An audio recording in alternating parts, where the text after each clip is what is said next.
Bienvenidos a un nuevo capítulo de Anholster Labs, especial plebiscito de salida. Te invitamos a escuchar sobre las propuestas desde diferentes miradas de expertos a solo 24 días para que se celebre el próximo 4 de septiembre el plebiscito de salida del nuevo borrador constitucional. Yo soy Cristóbal Uneu, socio y director de Data Science de Anholster, y para conversar sobre este tema tenemos el privilegio y el honor de tener una conversación con Hernán Hochschild, que es filósofo e ingeniero industrial de la Universidad Católica, magíster en filosofía de ciencias sociales del LSE de Inglaterra, y actualmente es el director de Tenemos que hablar de Chile, una iniciativa de la Universidad Católica de la Universidad de Chile, que yo la encuentro que ha sido una de las innovaciones que hemos tenido como consecuencia de todo lo que está pasando en Chile. Yo soy un gran fan de los datos. Hoy día estuve compartiendo algunos en redes sociales, así que primero que nada, felicitarlos por la pega, tremenda pega que hicieron.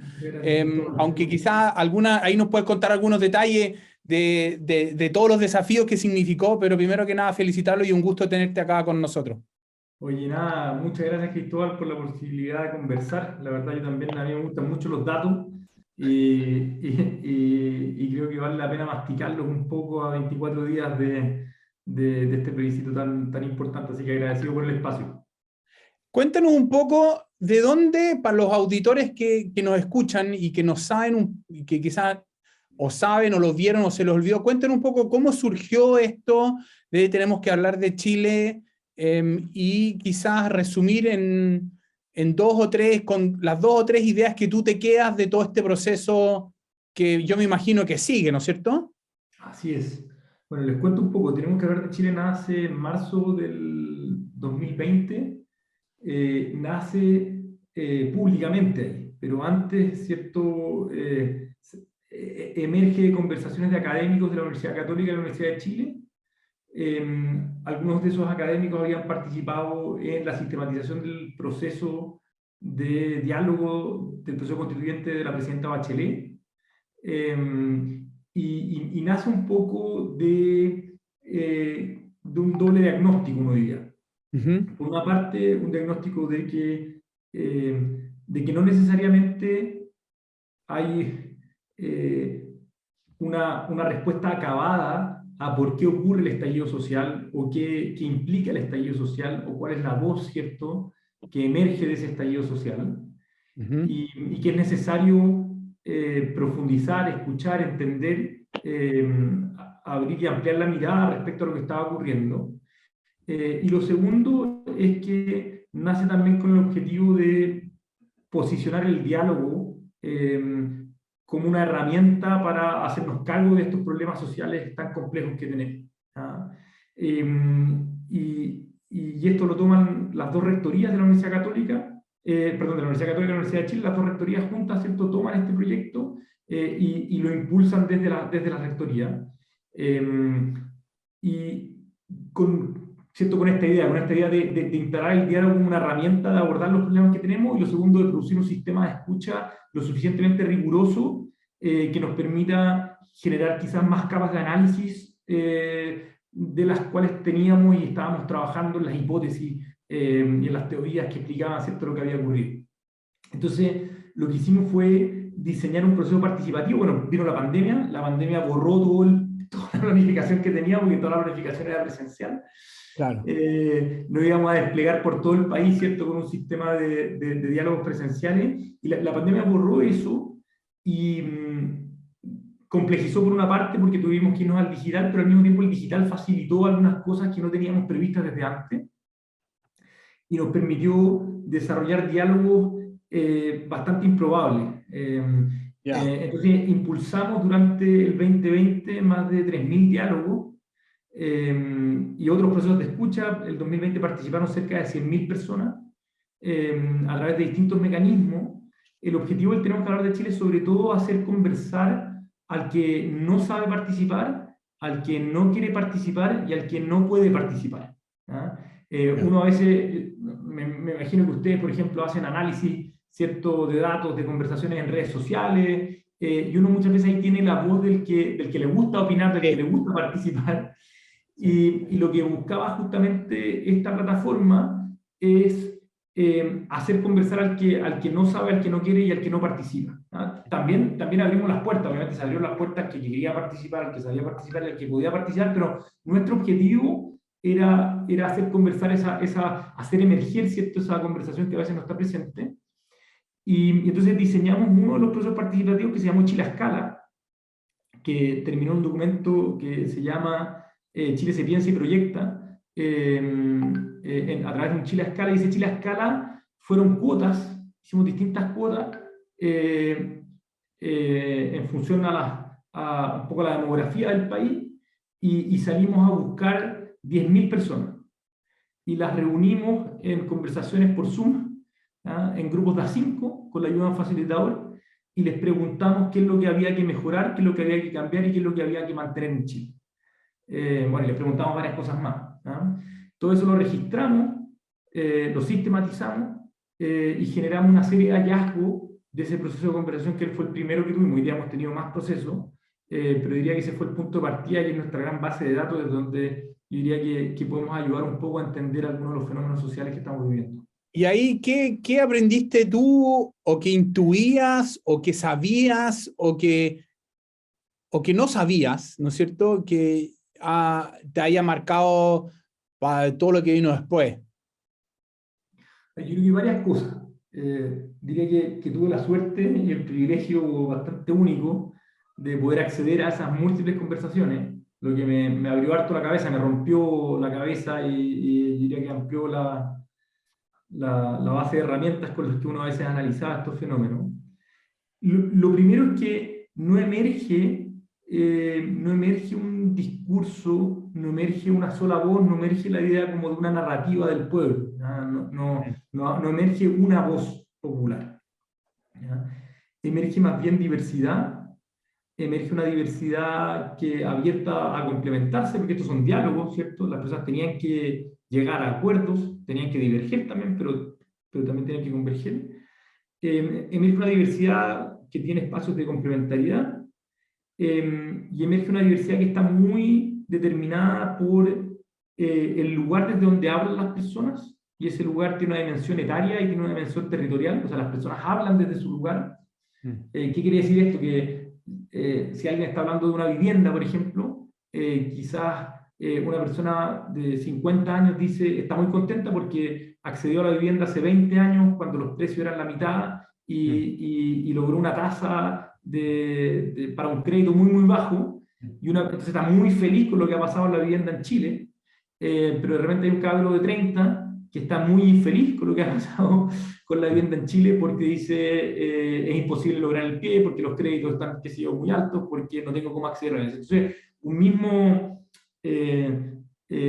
fenómeno, ¿cierto? O más bien, una misma realidad se vive como fenómenos distintos, ¿ah? Entonces, emerge esa diversidad, y quizás el punto, como el hilo conductor, nosotros no lo encontramos en una narrativa política. O sea, a ver, más bien, había una narrativa política, no una narrativa política de las que a veces la elite tratamos, ¿cierto?, de imponer sobre lo que ocurre.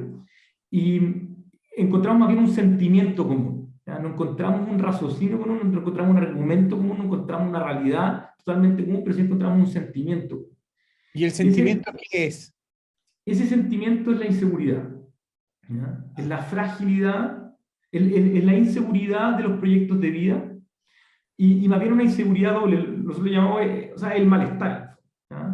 Y ese malestar, en el Tenemos que hablar de Chile, o sea, yo en el Tenemos que hablar de Chile vi chocar el discurso del jaguar con el discurso del malestar, ¿cierto? Y el discurso del malestar, hay que ser cuidadoso porque a veces se llena de conceptualizaciones políticas y diluye su sentido de realidad. Y el sentido de realidad que tiene ese malestar tiene que ver con que mucha gente está contenta o está orgullosa o le gusta su proyecto de vida, o más bien tiene un proyecto de vida y siente que lo puede hacer, ¿cierto? Pero los proyectos de vida son frágiles. Entonces hay una dimensión material del malestar que tiene que ver con que la gente se siente con el agua hasta el cuello. Claro. Y eso venía, y eso se predicaba, porque cuando nosotros hacemos un análisis del discurso, ¿cierto?, procesamiento del lenguaje, entonces uno está viendo de qué se predican las cosas. Claro, claro.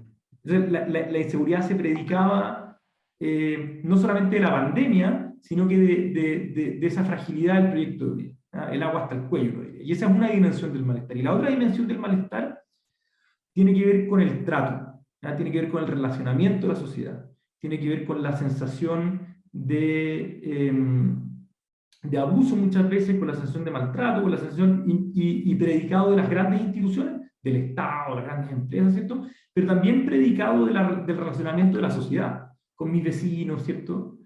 Y entonces el malestar tiene estas dos raíces, ¿ya? Una raíz material y una raíz inmaterial. La material es el agua hasta el cuello, y la inmaterial es más bien me están cagando.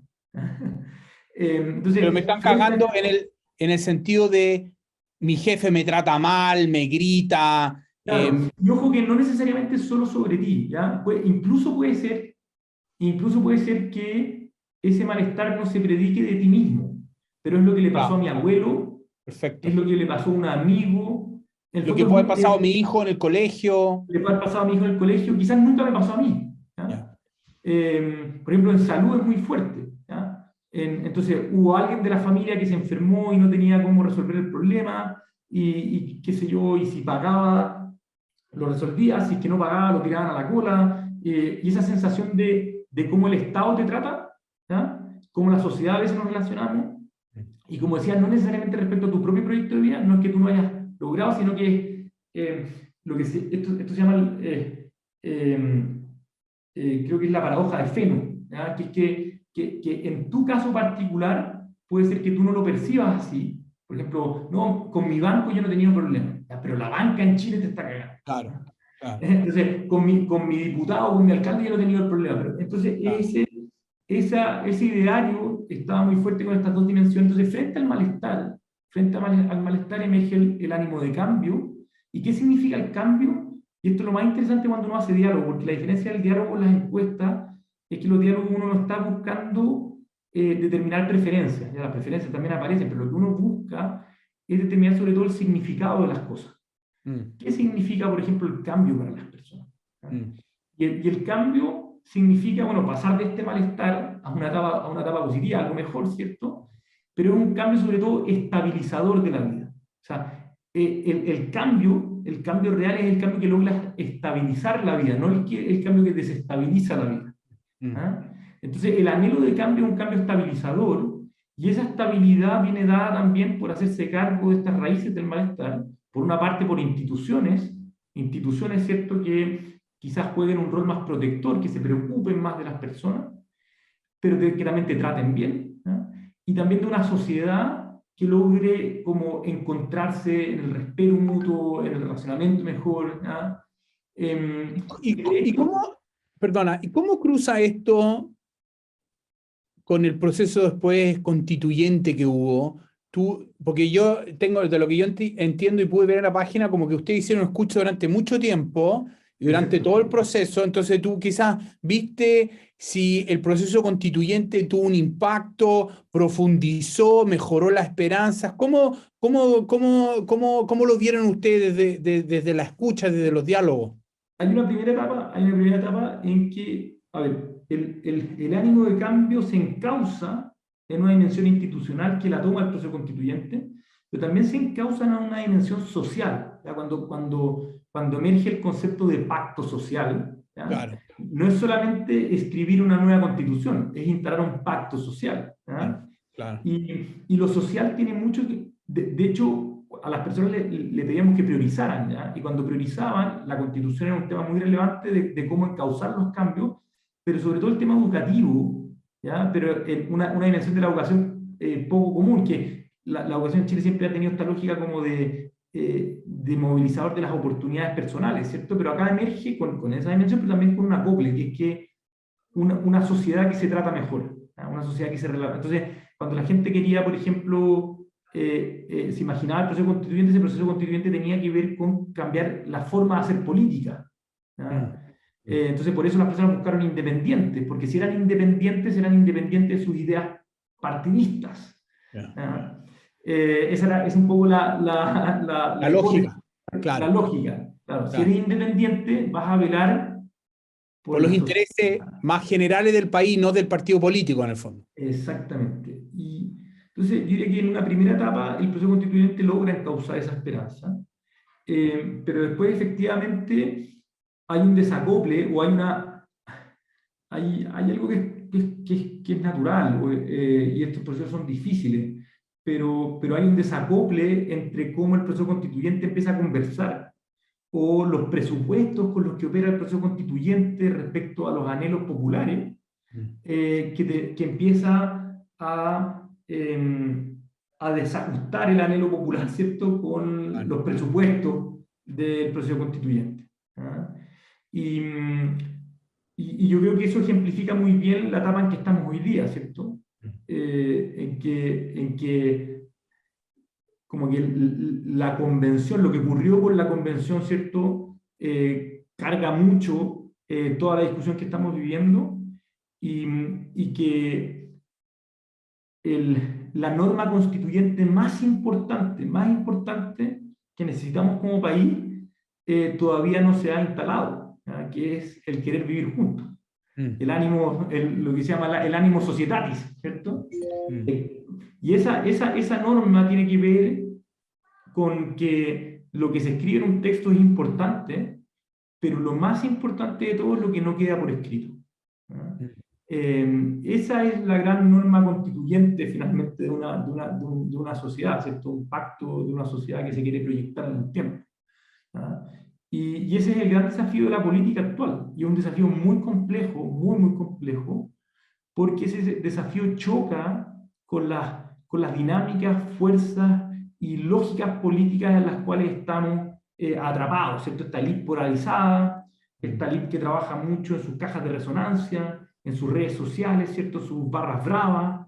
Entonces, es como un partido de fútbol, una mala analogía al partido de fútbol, puede ser más un estadio, puede ser un estadio de cualquier deporte, porque yo creo que una de las grandes cosas que la gente quería cambiar es que la política deje de tratarse de la analogía del fútbol, pero la vamos a usar igual, porque sigue siendo un ejemplificadora, pero esto es como un partido de fútbol en el que están las dos barras bravas, y las dos barras bravas gritan tan fuerte que marcan ciertas normas al jugador. ¿Ah?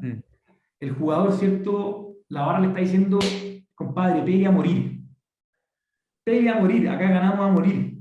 Entonces están las dos barras peleando, y las barras en verdad son 10% del estadio. ¿Ah? Y la otra parte del estadio está en silencio, está callada. Y como está en silencio, no está claro, imagínate tú, Cristóbal, estás ahí en el estadio y tú dices, chuta, aquí está quedando la grande, yo no vine a ver este partido, yo no quería ver este partido, a mí no me gusta el deporte así, el fútbol así, pero tú no sabes lo que piensa el de al lado tuyo. Claro. Entonces tú no sabes si vaya a cantar contra la barra, además la barra canta tan fuerte. Entonces lo que hace el diálogo en estos procesos es que yo invito a Cristóbal a hablar con los que están al lado en el estadio, y quizás se pone a conversar y de repente dice, ¿sabes qué? Oye, pensamos más o menos distinto, pero en estas cosas nos podemos poner de acuerdo, y en lo que nos ponemos de acuerdo es que estoy en contra de lo que están haciendo estas barras atrás. Claro. A mí me llamó mucho la atención revisando las dos encuestas que hicieron. Miré así muy en la diagonal, para ser honesto, lo de los diálogos, porque hay una cantidad de material impresionante para varias tesis de doctorado. Pero me llamaron la atención dos cosas bien impactantes. Ustedes en julio del 2021, es decir, cuando partió el proceso constituyente, le preguntaron a los chilenos, ¿no es cierto?, para ser justo con la pregunta, respecto al proceso constituyente, ¿cuáles son los temas que consideras más imprescindibles de tratar en el debate constituyente? Y ganaron por lejos salud 59%, educación 53% y pensiones 43%. Medio ambiente estaba al final de la lista con un 9%. ¿No es cierto? Y la vivienda estaba con un 13%. Son los grandes temas que tú dicen que le preocupan, que es consistente con tu historia de la fragilidad, ¿no es cierto? Yo tengo una vida frágil porque, pucha, en salud, no sé si voy a poder pagar el medicamento, en educación, pucha, me están tratando mal, no pude acceder al colegio que yo quería, y en pensiones no sé si voy a tener una pensión digna. Estaban por lejos mucho más arriba que el resto, que yo encontré súper interesante, porque la discusión de la convención no necesariamente resolvió bien para toda la gente, ¿no es cierto?, esos tres temas. Lo que pasa es que lo interesante es que en la conversación uno se empieza a dar cuenta que las personas no entienden la discusión sobre el funcionamiento de la salud, sobre el funcionamiento de la educación y sobre el funcionamiento de las pensiones aisladas de cómo funciona la política. ¿Ya? Claro. Y esto es súper interesante. Las personas, como el discurso político, y de hecho lo que hacemos nosotros, hacemos una cosa que se llama la permeabilidad del discurso político. Entonces hacemos un diccionario con 900 términos ¿Ya? que ocupa el mundo político, lo aplicamos a la base de datos y vemos la permeabilidad en su uso. ¿Cuántas de las conversaciones que se usaban estos Interesante. términos? ¿Y ahí? Y 16%, más o menos como la gente que votó para los gobernadores, así, ¿Ya? 16% conversaba con ese vocabulario, ¿no? En paralelo, hay otro discurso político, que es este discurso que podríamos llamar de un contexto populista, no necesariamente demagógico, pero sí populista, de la idea de un pueblo olvidado. ¿Ya? ¿En qué sentido un pueblo olvidado? En el sentido de que están los protegidos y estamos los desprotegidos. ¿Ya? Sí. Y los protegidos son los políticos, los que están en las grandes La instituciones, élite. las grandes, etc. Y los desprotegidos somos la ciudadanía. ¿Ya? Ujú.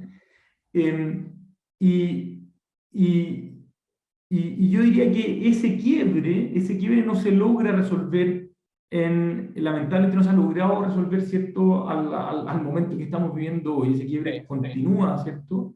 sí. Y tiene que ver con que las personas sienten que el político lucha o pelea, ¿cierto?, o se enemista o tensiona por un interés particular y no necesariamente por una mirada Sí, más pragmática claro, de claro, cómo nos hacemos cargo de los problemas que tiene la ciudadanía. ¿Ya? claro, Entonces, esto, claro. esto es bien importante porque salud, pensiones y educación, vuelvo a decir, no están... no son temas aislados, no es que las personas lo estén pensando Sí, aislados, estoy de las acuerdo. personas lo están pensando como una relación de las personas con el Estado, con la Claro, política, con cómo claro, están funcionando las cosas. Entonces, el que en la política a veces no se ponga de acuerdo, la gente siente que es porque no se quieren poner de acuerdo, porque no les conviene ponerse de acuerdo, claro. porque finalmente no quieren avanzar. Y Y eso es usted, y complejo. ustedes hacen un diagnóstico bien crudo y le ponen números súper duros, algo que uno siente la sensación, yo no había visto números así antes, sobre lo que nosotros los chilenos creemos de nuestra capacidad de diálogo, Sí, ¿cierto? Y esos así números es. son súper, súper negativos, porque no es solamente el impacto que va a tener en la política. Yo pienso en los problemas de los empleadores con sus trabajadores, en los También. compañeros de pega, en cuando voy a negociar con un vecino. Son bien deprimentes, por decirlo de una manera. Entonces, la pregunta que te quiero hacer, ¿qué se hace pensando para adelante, ¿no es cierto? Independientemente de lo que pase el 4 de septiembre, ¿cómo atacas tú el problema que ustedes identifican, que una gran mayoría cree que es imposible reconciliar las opiniones entre los chilenos? El 49%, ¿no es cierto?, según la encuesta, dice que es imposible reconciliar, dialogar porque hay opiniones que son irreconciliables. ¿Qué se hace? Muy buena pregunta. Eh, Parte del ejercicio nuestro era ver cuán complejo era hacer estos diálogos. ¿Ya? Mm, Por ejemplo, hoy día estamos haciendo diálogo, han participado cerca de 5.000 personas en el último mes, a través de distintos mecanismos, pero uno de ellos es diálogo y juntamos a personas del rechazo, con personas del apruebo, ya, con ahí, personas indecisas, interesante, interesante. con Y, personas indecisas, y los hacemos conversar sobre la nueva constitución y ponerse de acuerdo sobre temas. ¿Ya? Entonces, yo diría que en el ideario público y del ideario social está esta lógica de que los chilenos no sabemos conversar o no podemos conversar. mm, Pero en la práctica, si uno genera las condiciones, yo creo que sí se puede. ¿Ya? Ahora, ¿qué condiciones son importantes? Grupos chicos, grupos diversos, eh, un espacio seguro en el fondo donde poder conversar. Y lo difícil es cómo esto lo amplifica, claro. cómo uno amplifica la práctica de diálogo, ¿cierto? Cómo uno Sí, amplifica que las empresas hagan estos ejercicios, cómo uno amplifica, ¿cierto? Que el Estado haga más estos ejercicios. Se está empezando a hacer, uno ve los nuevos proyectos del gobierno han tenido procesos de escucha, sí, procesos de diálogo, tiene sí. que ir mejorando el músculo, pero, pero yo creo que hay hay un gran desafío de lograr hacer participar en estos procesos al que no sabe, al que no puede, al que no quiere, al que te puede agregar algo que tú no estás viendo, más que sumarle votos a tus ideas, que es como muchas veces el mundo político piensa en la participación ciudadana. ¿Ah? O sea, yo quiero más poder, hago participar para tener más números para mi idea. Pero cuando uno en verdad cree en el diálogo, uno se da cuenta que el diálogo es un poco como una mesa redonda. ¿Ah? Entonces yo tengo una mesa redonda, en la mitad de la mesa pongo un objeto. ¿Ah? Y cada uno está mirando ese objeto desde una posición distinta, desde un punto de vista distinto, desde una subjetividad distinta. Ahora, la mejor forma de construir ese objeto, de qué es lo que está pasando, ¿cierto?, es poner en valor esas posiciones. Si yo las reprimo, si yo las cancelo, hay algo que el otro está viendo que yo dejé de ver. Y a mí me parece que lamentablemente la política en Chile tiene un problema como epistémico, muy profundo, que entiende la política por principio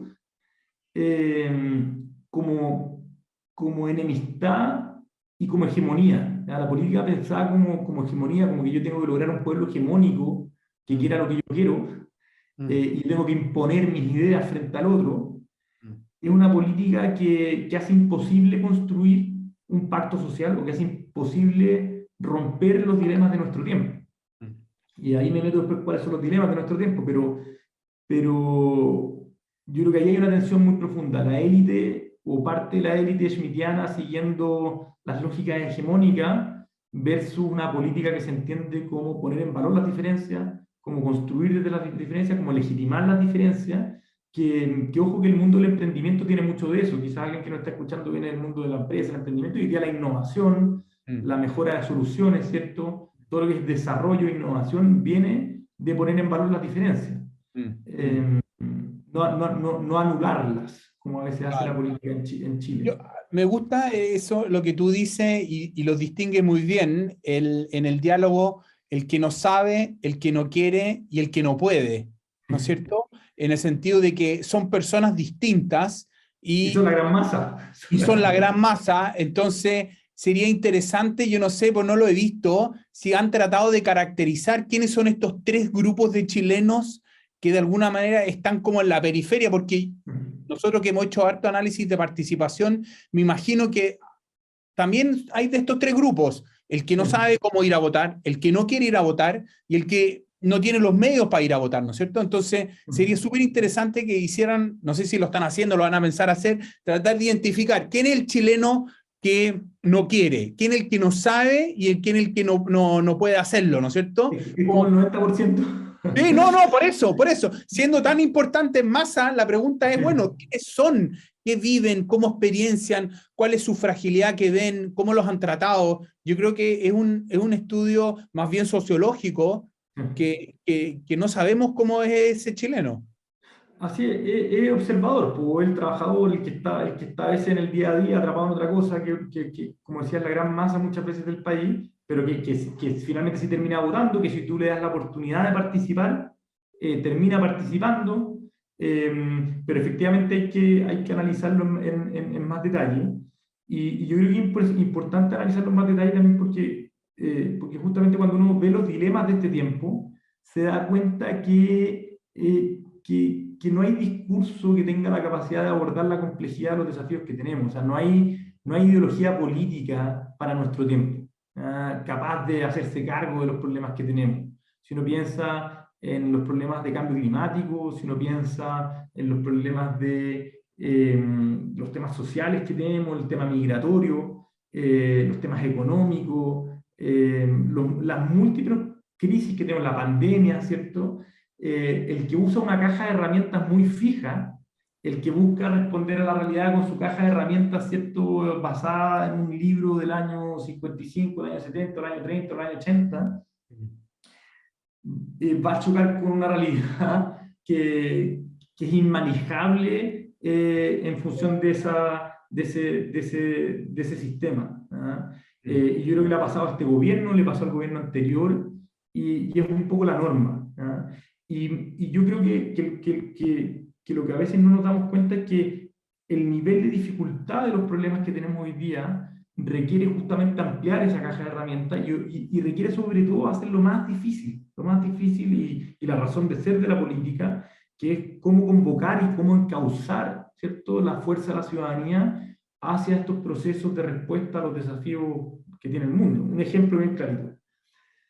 Pensemos en el cambio climático, ¿no? El cambio climático es un problema tan grande que si Cristóbal se piensa individualmente, Cristóbal va a decir, este problema es tan grande que lo que yo haga o deje de hacer da lo mismo, ¿cierto? Si yo pienso en la pandemia, y digo, oye, la pandemia es un problema tan grande que uno dice, lo que yo haga o deje de hacer da lo mismo, ¿no? Entonces, si es que las personas nos pensamos individualmente frente a estos grandes desafíos, lo racional es no hacer nada. Pero si todas las personas piensan así y nadie hace nada, ¿cierto?, estos problemas nos pasan por arriba, ¿no? Y si me pienso también en un grupo muy acotado, si me pienso como partido, si me pienso como coalición, tampoco voy a ser capaz de abordar la magnitud del problema, porque la magnitud de estos problemas requiere acciones muy masivas, no requiere el 50+1, o sea, estamos en una democracia en que el 50+1 queda súper corto.